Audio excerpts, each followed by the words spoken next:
আমি ইউনূস সাহেবকে বলতে চাই, ইউনূস সাহেব আর কয় মাস ক্ষমতায় আছেন, অল্প কয় মাস ক্ষমতায় আছেন, সিনা টান করে ক্ষমতায় থাকুন, কাপুরুষের মতো ক্ষমতায় থাকবেন না।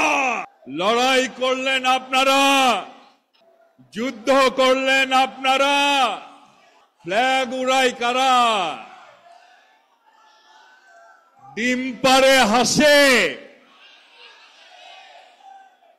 খায়, ডিম পাড়ে হাসে খায় বাগদাসে। ভাইরা আমার, এই যে আমরা এখানে যারা আছি, আপনারা যারা এখানে আছেন, সবাই জেল খেটেছেন, সবাই মামলা খেয়েছেন, অনেকেই রক্ত দিয়েছেন, আমাদের অনেকেই সাজা খেটেছেন।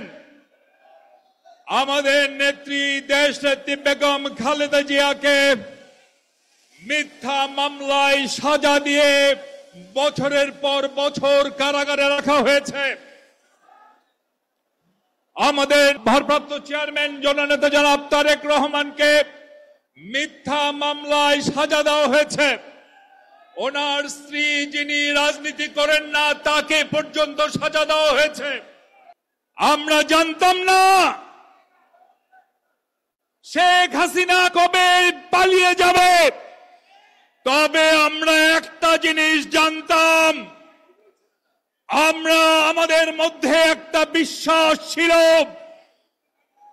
অন্যায়ের বিরুদ্ধে ন্যায়ের লড়াইয়ে একদিন না একদিন ন্যায়ের বিজয় হবে। মিথ্যার বিরুদ্ধে সত্যের লড়াইয়ে একদিন না একদিন সত্যের বিজয় হবে। পৃথিবীর বুকে কোন স্বৈরাচার কোন দিন দীর্ঘ সময় টিকে থাকতে পারে নাই। একদিন না একদিন শেখ হাসিনাকে বিদায় নিতেই হবে, এই বিশ্বাস আমাদের মধ্যে ছিল। সেই বিশ্বাসের জয় হয়েছে, হাসিনা পালিয়ে গেছেন। আজকে এখানে লাখো লাখো জনতা, ইউনূস সাহেব দেখে যান, এই ছাত্ররা আপনার কাছে জমা জমি চায় না, টাকা পয়সা চায় না, সহায় সম্পত্তি চায় না। এই ছাত্র ভাইরা অতি দ্রুত জনগণের নির্বাচিত সরকার দেখতে চায়। এই ছাত্র ছাত্রী ভাই এবং বোনেরা চায় যে শহীদ পরিবারগুলো রয়েছে তাদেরকে মূল্যায়ন ঠিক করা হচ্ছে না, রাষ্ট্র তাদের দায়িত্ব গ্রহণ করুক।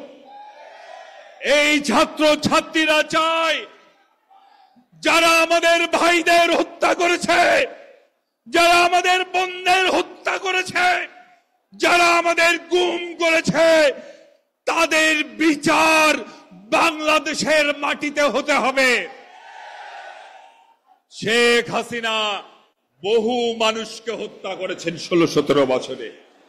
শেষ 15 দিনে 1,500 ছাত্র ছাত্রীকে হত্যা করেছেন, রাইফেলের গুলি দিয়ে হত্যা করেছেন, হেলিকপ্টার দিয়ে গুলি করে ছোট ছোট বাচ্চাদের হত্যা করেছেন।